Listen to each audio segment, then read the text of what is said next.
All right, let's dive into the world of Vendler Balázs. Sounds intriguing. He's this Hungarian entrepreneur really shaking up the business mentoring scene. Okay, I'm listening. What's he doing differently? Well, we've been going through his website, all translated, and it's definitely not your typical business advice. Not the usual rah-rah, hustle harder stuff. No, not at all. He's much more about self-awareness, personal growth, that kind of thing. So less about tactics and more about the inner work. Exactly. He's got this 255-question deep dive questionnaire on his site. 255. Wow, that's pretty intense. Right. Really makes you think.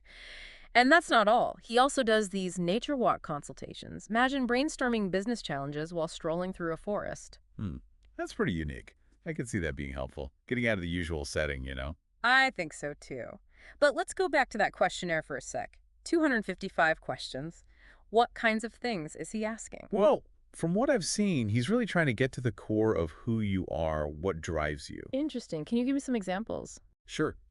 He asks about your relationship with risk, your deepest motivations, even how you define success, not just in business, but in life. It's making me think about how often we just jump into business advice without really examining those deeper personal aspects. Right, and I think that's what Vendler's getting at. He's saying, hey, before you can build a successful business, you got to understand yourself. Okay, I'm starting to see where he's coming from. Now, here's another thing that caught my eye.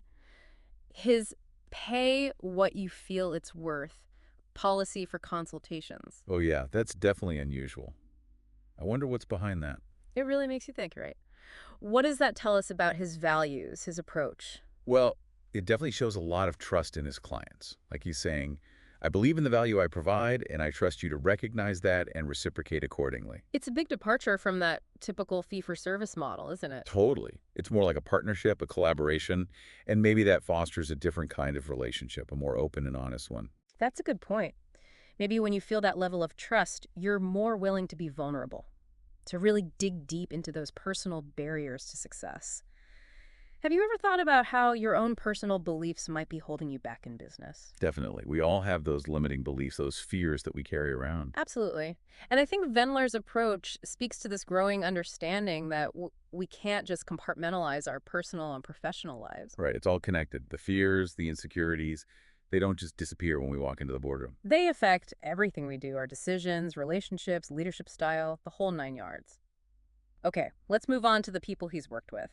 It's quite a diverse group from what I can tell. You're right. Solo entrepreneurs just starting out, leaders of established companies. He even mentions working with a welding expert. Yeah, I saw that. What do you think that tells us about his approach? I think it speaks to its universality. No matter what industry you're in, no matter your level of experience, that emphasis on self-discovery, personal growth, it's relevant. It's almost like he's tapping into something fundamental about human nature, this drive to understand ourselves, our place in the world, and how that understanding shapes our choices, both personally and professionally. I think you're onto something. It makes you wonder, if you had the chance to work with Vendler, what kind of setting would you prefer? A sterile conference room? Or maybe something more like that nature walk? Now, that's a great question. Let's talk a little bit about his background. He mentions a previous company called Games for Business. Oh, yeah, I remember reading about that. He was a big name in gamification. Huge. Tons of media coverage, awards. He was helping companies use game mechanics to engage employees, improve training, all kinds of innovative stuff. So how did he go from gamification expert to this more holistic personal development focus? That's the million-dollar question, isn't it? It's not explicitly stated on the website, but you can definitely sense a shift in his thinking. Yeah, it's like he reached that peak of external success, but maybe it wasn't as fulfilling as he'd hoped. Maybe it sparked a deeper questioning, like, okay, I've conquered the business world, what about myself? And that leads us to the Job Ember Project, which translates to Better Man. This project is really interesting. It highlights that introspective, vulnerable side of his work. It's like he's redefining what it means to be a better man. Not in that traditional macho sense, but in a more nuanced, emotionally intelligent way. Right, and he's got these 1-minute excerpts called Persec that are super thought-provoking. In one, he asks, are you living your own life or someone else's? Pretty powerful, huh? Definitely hits home. It reflects a broader trend, I think, especially among men, questioning traditional definitions of success, masculinity, and embracing vulnerability, emotional intelligence. Like he's saying, hey, before you can build a thriving business, You have to build a thriving you. And that message resonates with everyone, I think, not just men. It's about finding fulfillment, meaning in all areas of life. Absolutely. It's about becoming a better version of ourselves, both in business and in life.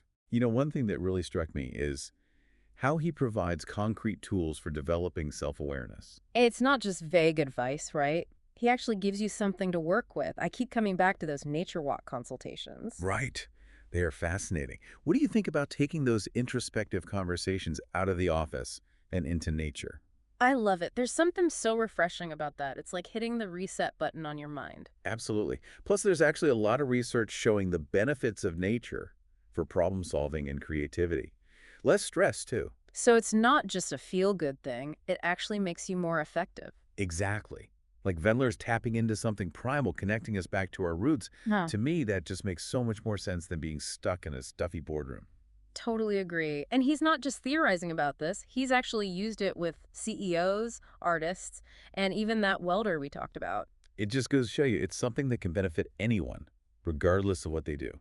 It's that human need for connection. And speaking of connection, let's talk about Vendler's journey a bit.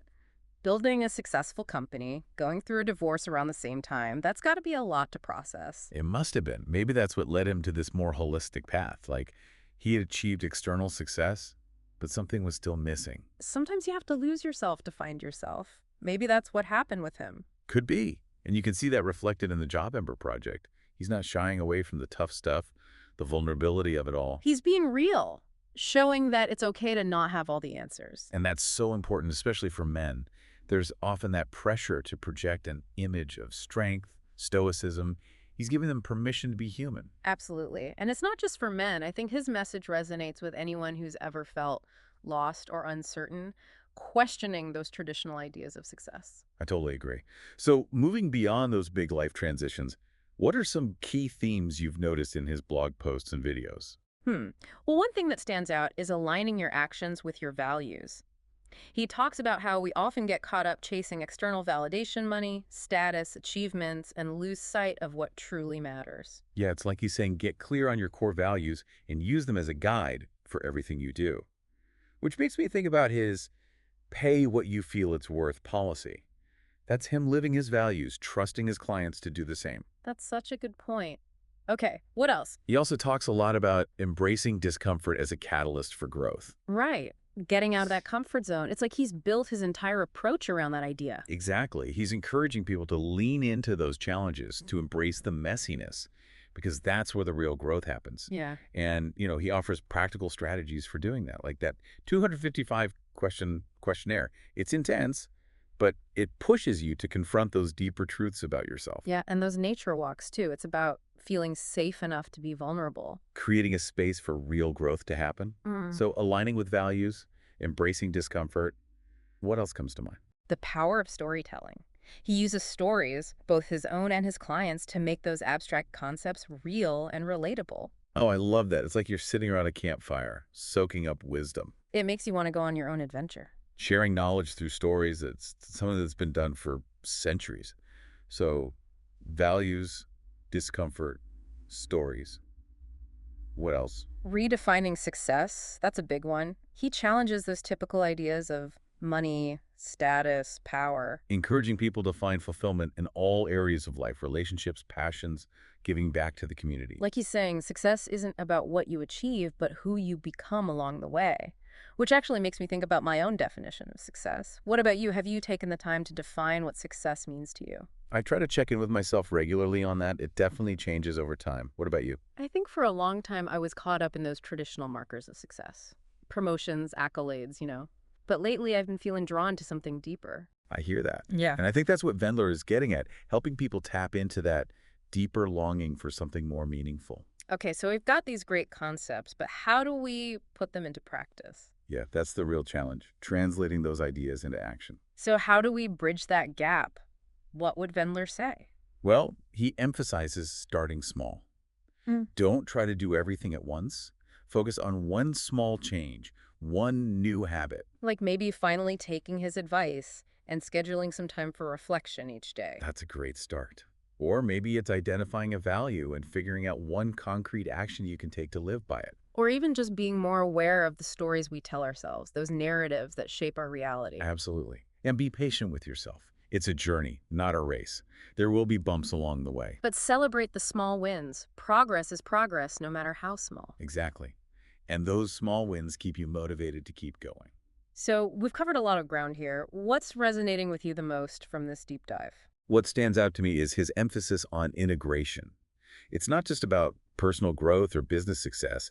It's about bringing all those different aspects of ourselves together. Right. Embracing the whole person. No more compartmentalizing. It's about bringing our whole selves to the table, shadows and all, and creating a world where it's safe to be vulnerable, to support each other's growth.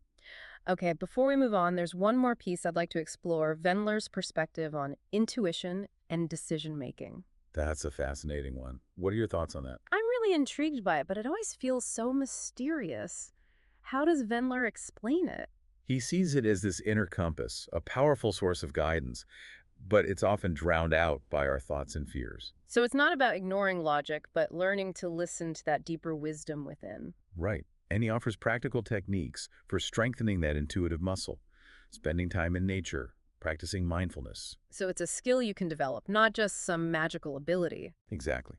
And he talks about how this applies to business. Leaders who tap into their intuition often make better decisions. They can see beyond the data, make those bold, counterintuitive moves. It's like they're accessing a collective intelligence, a wisdom beyond just themselves. It makes those nature walk consultations even more intriguing, don't you think? Like, maybe that's part of the goal, helping people reconnect with their intuition. That's a really interesting thought, to quiet the mind and tune in to that inner voice. Okay, so we've talked a lot about Vendler's approach, but what about the impact it's actually having? What tangible outcomes are people experiencing? Well, the testimonials on his website are pretty impressive. People feeling more aligned, purposeful, fulfilled. It sounds like he's helping them connect the dots between their inner and outer worlds, making conscious choices that lead to more happiness and satisfaction. And those changes ripple outwards. People become better leaders, partners, parents. They're making a difference. They're also feeling more confident, resilient, better equipped to deal with challenges. And many talk about wanting to give back, using their success to make a positive impact. It's really inspiring. His work is about individual transformation, yes, but it's also about creating positive change that goes beyond the individual. It's bigger than just self-improvement. It's about contributing to something larger. Now, Vendler's approach seems to have this European flavor to it, wouldn't you say? Definitely. It's rooted in that European emphasis on introspection and a more holistic view of well-being. Which contrasts with the American focus on action and external validation. Yeah, but I think there's a growing hunger, even in individualistic cultures, for this more nuanced, holistic approach. Maybe Vendler's work, with its blend of those two worlds, is just what people are looking for. It's a really interesting blend. It'll be fascinating to see how his ideas continue to spread and evolve. Speaking of, we talked about his background in gamification, but haven't really explored how that shows up in his current work. Can you give me some concrete examples? Oh, absolutely. Take that 255 questionnaire, for instance. It's designed to be a challenge, to push you beyond surface-level answers. It's like a game where you level up your self-awareness with each question. And even though it's tough, there's a sense of accomplishment when you finish it. Exactly. And those nature walks that they gamify introspection by turning it into an adventure. It's brilliant. It really is. It makes you want to keep playing, keep exploring. He's also great at using rewards and incentives. Like the nature walk consultations. You take the leap, commit to the process, and you get this amazing experience as a reward. And he's always giving feedback, both through his content and in consultations, so you can track your progress, see how far you've come. And there's that community aspect, too, both online and in person, people coming together to support each other, celebrate wins, just like in an online gaming community. Exactly. He's made personal growth feel like a team sport. Okay, but let's talk about the tangible benefits people are seeing. We've talked about feeling more aligned and fulfilled, but what about concrete outcomes? Well, clients are reporting some pretty incredible results. Increased revenue, better leadership skills, stronger team dynamics. It sounds like he's helping them unlock their full potential, both as individuals and in their businesses. And it's not just about business success. They're also talking about feeling more confident, resilient, able to handle stress better. Making better decisions in all areas of life because they're more in tune with themselves and their values. Yeah. And building stronger, more authentic relationships, too. It's like this positive energy just radiates outwards, attracting good things into their lives. It's amazing to see the impact he's having, how these individual transformations are creating a ripple effect of positive change. It's not just about personal gain, but about making the world a better place. Exactly. It's that understanding that we're all connected and our well-being is tied to the well-being of the planet and everyone on it. It's fascinating how Vendler connects those inner transformations to tangible results in the business world. Yeah, he's bridging that gap between self-help and actually putting those ideas into practice. It makes sense though, right? Totally. If you're more self-aware, more resilient, you're naturally going to be more effective. And don't forget those gamification principles he uses. Right. Makes personal growth feel less like a chore, more like a game. It's more than just engagement, though. Oh, what do you mean? He's tapping into our natural drive for challenge mastery, Like, hey, this journey might be tough, but it's also going to be rewarding. Give you the tools to win. Yeah. Okay, let's talk about the actual benefits people have seen from working with him. His website has tons of testimonials, but what are some concrete outcomes? Well, people are reporting all sorts of amazing things. Making more money, leading more effectively, having better relationships. They're reaching their full potential, not just in their businesses, but in all aspects of their lives. It's pretty incredible. And there's research to back it up, too. Investing in personal development leads to real results. Increased productivity, job satisfaction, even better mental and emotional well-being. So it's not just about feeling good, it's about concrete positive changes. Exactly. And Vendler's approach seems to be so effective because it tackles both the inner and outer game. It's a total transformation. Okay, as we wrap up this deep dive, let's come back to something we touched on earlier. Taking action. Oh, yeah, that's crucial. It's not enough to just understand these ideas, we've got to put them into practice. Totally. Knowledge without action is like a seed that never gets planted.